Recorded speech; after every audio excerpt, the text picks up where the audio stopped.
Morning students. तो आज हम करेंगे एक्सरसाइज 3.3 के word problems bye substitution method. ठीक है, दिस इज द एक्सरसाइज जहां हम सब्स्टिट्यूशन मेथड से लीनियर इक्वेशंस को सॉल्व करेंगे।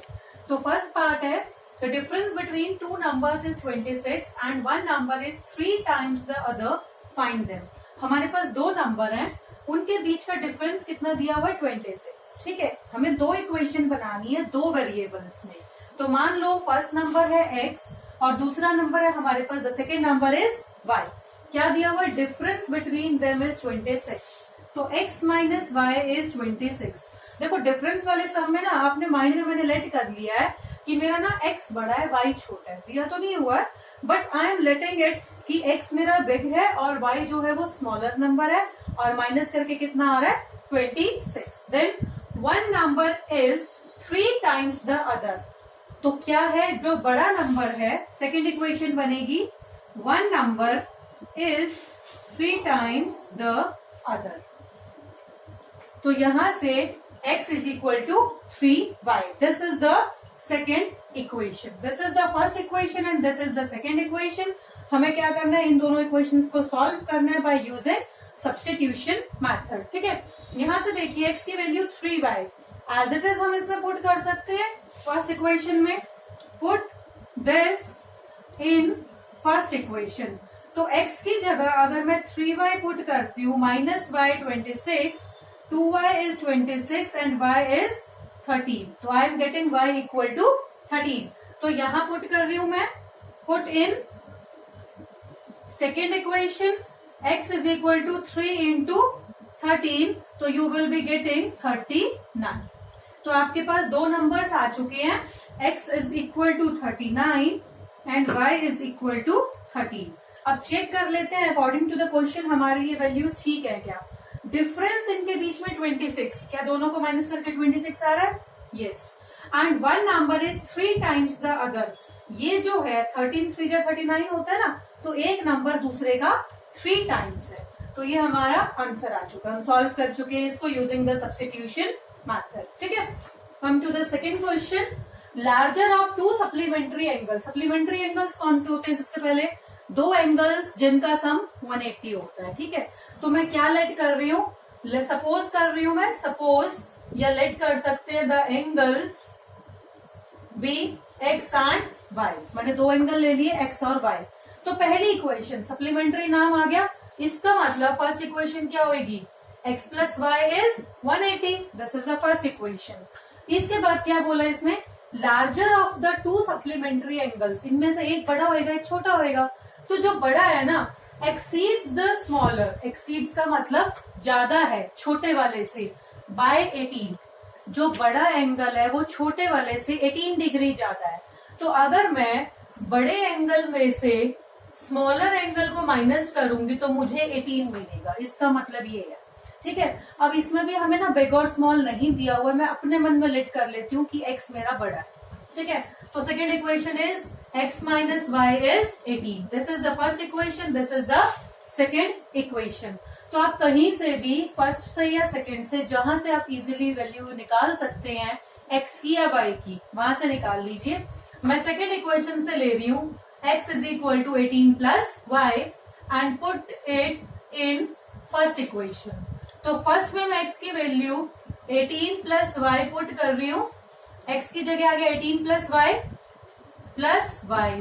तो ये हो गया 18 plus 2y is 180, 2y is 180 minus 18, तो ये आ गया 168, 2y, तो y आ गया आपका 168 बाय 2, 84। ठीक है, 84 डिग्री आ गया y की वैल्यू। अब ये जो y की वैल्यू है ये आप कहीं भी फर्स्ट में या सेकंड में पुट कर लीजिए and you will get your x। ठीक है, तो समझ में आ गया, यहां से आप x निकाल लेना। Now coming to the third question, coach of a cricket team. Third question है जैसा आपने फर्स्ट एक्सरसाइज में किया था क्रिकेट वाला, मतलब बॉल्स एंड बैट्स वाला, उसी तरह का है। Coach of a cricket team buy 7 bat 6 balls for rupees 3800। 7 bat ले रहा है वो एंड 6 बॉल्स फॉर रुपीज 3800।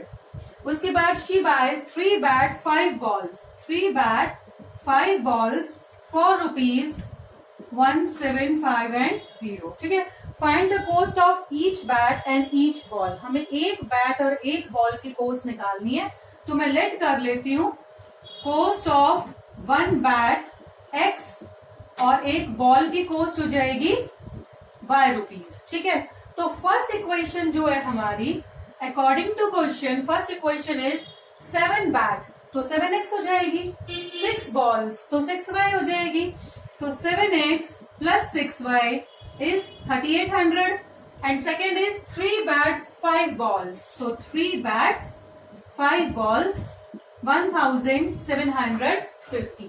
ये आपकी दो इक्वेशंस है। ठीक है, तो मैं क्या कर रही हूँ, सेकेंड इक्वेशन से वैल्यू निकाल रही हूँ x की।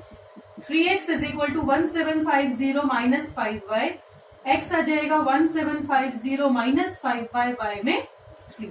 x की वैल्यू आ गई।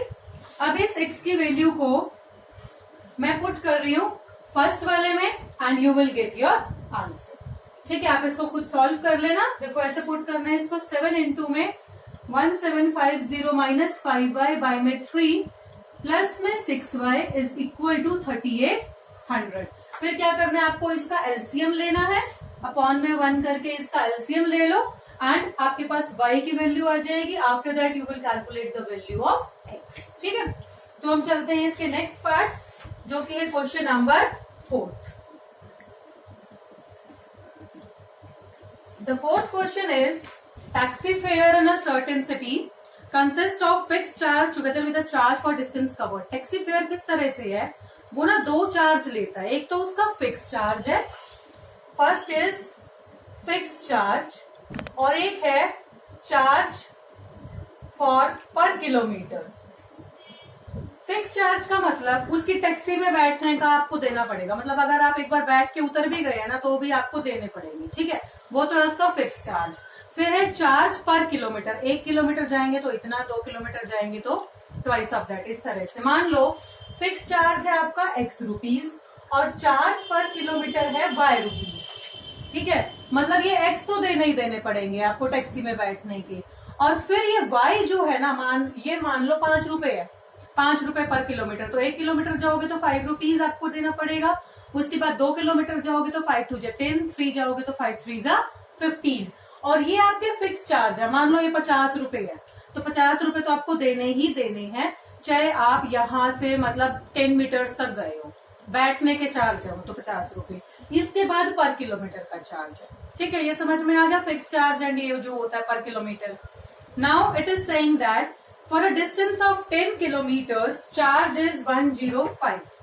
अगर 10 किलोमीटर का डिस्टेंस कवर किया है तो the charge is 105 rupees. And for a journey of 15 kilometres, अगर हम 15 किलोमीटर जा रहे हैं तो the charge is 155 rupees. But are the fix charges and charges per kilometre, ये हमें निकालना है एक्स और y. And how much a person have to pay for travelling a distance of 25 kilometres. अगर कोई बंदा 25 किलोमीटर जाएगा तो उसको कितना पे करना पड़ेगा, वो तो हम तभी निकाल पाएंगे ना जब हमें एक्स और वाई पता होगा कि फिक्स चार्ज कितना और पर किलोमीटर का चार्ज कितना है। तो 25 किलोमीटर का चार्ज हमें लास्ट में आंसर देना है। ठीक है, अब यहाँ देखते हैं 10 किलोमीटर अगर कोई जा रहा है तो उसको 105 रुपए देने पड़ रहे हैं।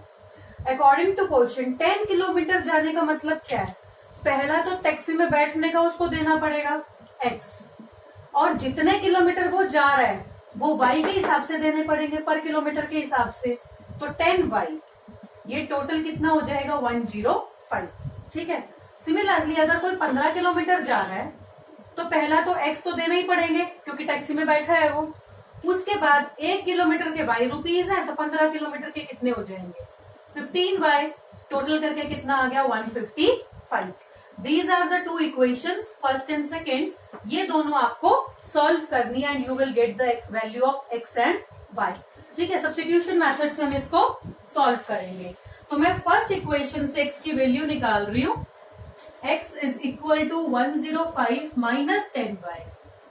Put it in second equation, तो x की जगह मैं रख रही हूँ 105 minus 10y plus 15y, 155 105 plus 5y 155, 5y is 155 minus 105 and you are getting 50. तो y कितना आ गया आपका 50/5 दैट इज 10 रुपीज. तो y आ चुका है आपका 10 रुपीज. पर किलोमीटर का जो किराया है वो है 10 रुपीज. तो अब मैं इसको फर्स्ट इक्वेशन में पुट कर रही हूँ y को. तो x प्लस 10 इंटू में 10 105. तो ये 100 हो गया. उधर जाके माइनस हो जाएगा. This is 5.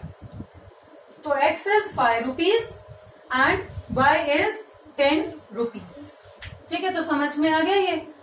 तो क्लियर हो गया होगा कैसे हमने सॉल्व किया है. फिक्स चार्ज लेना और पर किलोमीटर का चार्ज लेना, इक्वेशन बनानी है, फिर उसको सॉल्व करना.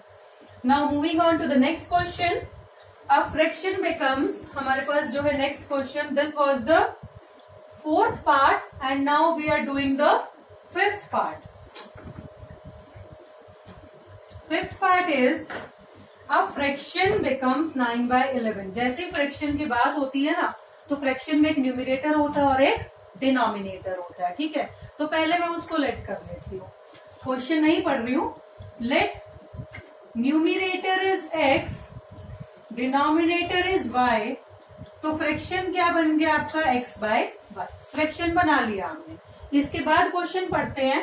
अ fraction becomes 9/11 if 2 is added to both numerator and denominator. क्या बोल रही है, अगर हम 2 ऐड करते हैं डिनोमिनेटर में भी और न्यूमिनेटर में भी, तो जो हमारा फ्रैक्शन है वो 9/11 बन जाता है. ठीक है, मतलब आंसर क्या आएगा 9/11. तो अकॉर्डिंग टू द सम वो क्या कह रहा है, अगर हमारे न्यूमिनेटर में भी 2 ऐड कर दो और डिनोमिनेटर में भी 2 ऐड कर दो, तो हमें क्या मिलेगा 9/11. This will be the first equation. Similarly it is saying that if 3 is added to both the numerator and denominator. अब ये कह रहा है अगर हम 3 ऐड करें न्यूमिनेटर में भी डिनोमिनेटर में भी, तो सेकंड क्या बनेगा x प्लस 3 y प्लस 3. यहीं पे जाना है ओरिजिनल में, इसमें नहीं कुछ करना. ये तो फर्स्ट इक्वेशन हो गई. अब ये बोल रहा है अगर ओरिजिनल फ्रैक्शन में न्यूमिनेटर एंड डिनोमिनेटर दोनों में 3 ऐड किया जाए तो you will gate 5/6. This is the second equation. तो हमें क्या करना है, इन दोनों इक्वेशंस को सॉल्व करके फाइंड द फ्रैक्शन. फ्रैक्शन निकालना है, मतलब x और y निकालना है, तभी फ्रैक्शन बनेगा ना. तो यहां से हमें इनको सॉल्व करना है. कैसे करेंगे, क्रॉस मल्टीप्लाई. तो I M cross multiplying here. 11x 22 9y 18. 11x minus 9y 18 minus 22 और आपकी फर्स्ट इक्वेशन आ जाएगी ये 18 माइनस 22. बस ये -4 आ गया यहाँ पे आपका. This is the first equation. ठीक है, now moving on to the second equation. Cross multiply 6x 18 5y 15. तो 6x माइनस 5y 15 माइनस 18. तो 6x माइनस 5y ये कितना आ गया आपका -3. तो this is the second equation. 2 equation आ गई. तो जैसे हमने पहले सॉल्व किया है वैसे ही आपको सॉल्व करना है. फर्स्ट इक्वेशन आ चुकी है 11x minus 9y is equal to -4 and second equation is 6x minus 5y is equal to -. ठीक है, ये 2 इक्वेशन आ गई. यहाँ आई थिंक ये समझ आ गया होगा कैसे किया हमने. फर्स्ट हमने क्या किया था, अगर 2 and 2 ऐड किया जाए तो हमें मिलेगा 9/11. क्रॉस मल्टीप्लाई किया, फर्स्ट इक्वेशन आ गई. फिर इसने बोला था अकॉर्डिंग टू द क्वेश्चन अगर न्यूमिनेटर और डिनोमिनेटर में 3 and 3 ऐड किया जाए तो हमें मिलेगा 5/6. ये लिख दिया. उसके बाद cross multiplying again and you will get the second equation. इसके बाद आपको पता ही क्या करना है, we have to use the substitution method. ठीक है, तो यहां से मान लो सेकेंड इक्वेशन से 6x की वैल्यू है -3 प्लस 5y. तो -3 प्लस 5y में 6 ये x आ गया. पुट इन फर्स्ट में पुट कर रही हूं मैं इसको. तो 11 इंटू में x -3 प्लस 5y y में 6 9y -4. एलसीएम ले लेते हैं पूरे का 6. 11 3 जा 33, 55y, 9 6 जा 54y एंड 6 4 जा 24। जो डिनोमिनेटर का 6 है इसको हम रिमूव कर देते हैं क्योंकि दोनों साइड का हमने इकट्ठा एलसीएम लिया था। नाउ 55 प्लस का है -54, तो 1y -24 प्लस 33, तो y आ गया आपका ये 9, y 9 आ चुका है। इसको यहाँ पे पुट करेंगे, x की वैल्यू निकालेंगे। Therefore x is equal to -3 plus 5 into 9 y में 6, तो -3, 9 5 जा 45 y में 6, 45 में से आपके 3 गए 42/6 एंड ये 7। तो x की value you are getting 7, x है आपका 7, y है आपका 9, तो फ्रैक्शन कितना हो जाएगा 7/9। ठीक है, दिस इज द आंसर। सिर्फ हमें यहाँ नहीं छोड़ना, x equal to 7 and y equal to 9, यहाँ पे हमें इसको लीव नहीं करना। पूछा है फ्रैक्शन, तो फ्रैक्शन निकाल के दोगे आप 7/9, नहीं तो हाफ मार्क्स कट हो जाएगा फ्रैक्शन निकालने का भी। अगर आप यहाँ तक निकाल के उसको छोड़ देते हो, लीव कर देते हो यहाँ पे, तो भी हाफ मार्क्स कट हो जाएगा क्योंकि फ्रैक्शन पूछा है 7/9। ठीक है, तो लास्ट पार्ट पे चलते हैं, 6th पार्ट ऑफ दिस।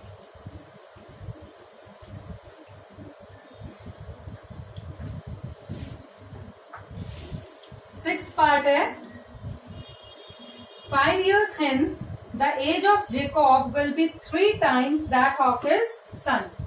आज से 5 साल, 5 years hence, hence का मतलब होता है बाद में, 5 years hence, आज से 5 साल बाद age of Jacob will be, इसने बोला है Jacob will be 3 times that of his son। First equation ये है 5 years ago, आज से 5 साल पहले, 5 years ago Jacob's age was, Jacob was 7 times that of his son। तो हमें निकालनी है what are their present ages, हमें इनकी प्रेजेंट एजेस निकालनी है जेकोब की और उसके सन की। ठीक है, तो अकॉर्डिंग टू क्वेश्चन में सॉल्यूशन कर रहे हैं अब हम। क्वेश्चन है, 2 बंदे हैं जेकोब और उसका सन, वो क्या कह रहा है, आज से 5 साल बाद Jacob will be 3 times the age of his son, and उसके बाद 5 years ago, आज से 5 साल पहले Jacob was 7 times the age of his son. ठीक है, तो मैं क्या लेट कर रही हूँ, लेट द प्रेजेंट, हमें प्रेजेंट एज चाहिए, हम प्रेजेंट एज को ही लेट कर रहे हैं।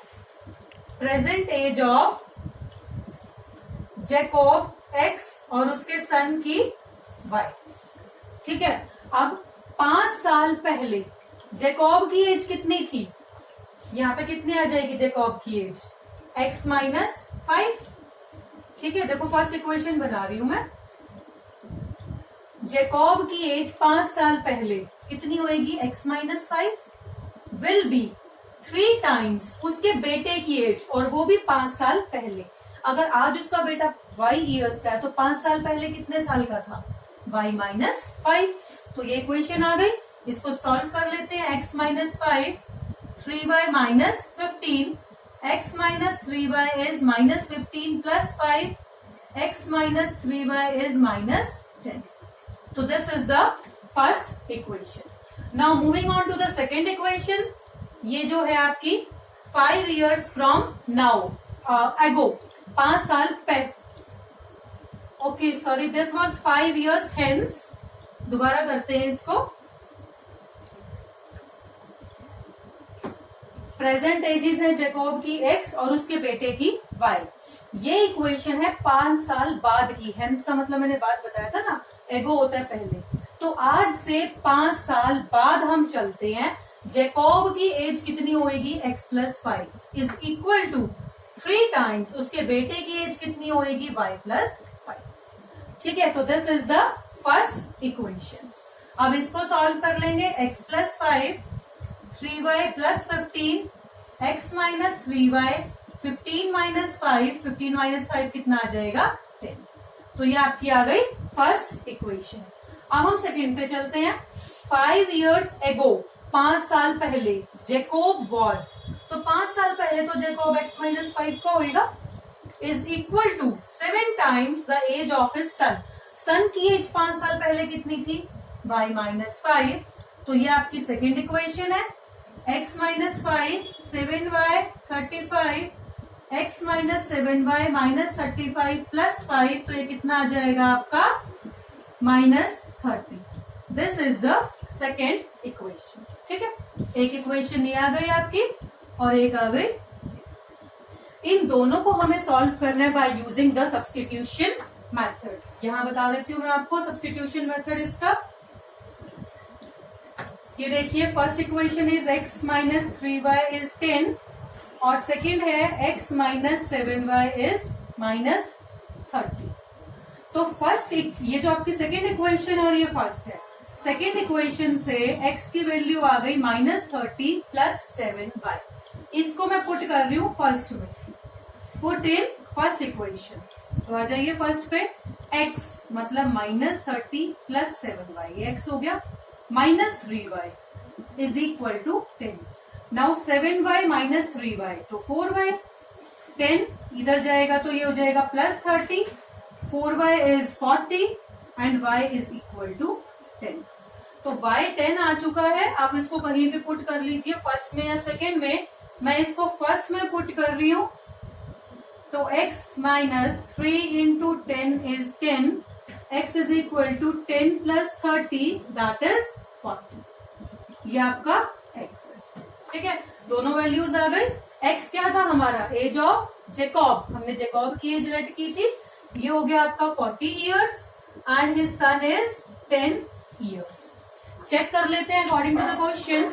आज से 5 साल बाद ये 45 का होएगा और ये 15 का होएगा, तो 15 3 जा 45 होता है, 3 टाइम्स हो गया। आज से 5 साल पहले ये 35 का था 5 साल पहले और ये 5 का था, तो 5 7 जा 35 होता है, 7 टाइम्स हो गया। ठीक है, तो हमने वेरीफाई भी करके देख लिया कि हमारे दोनों आंसर्स जो है ये करेक्ट है। तो this is the solution. Next video में हम सीखेंगे एलिमिनेशन मेथड। ठीक है, उसकी कुछ प्रॉब्लम्स।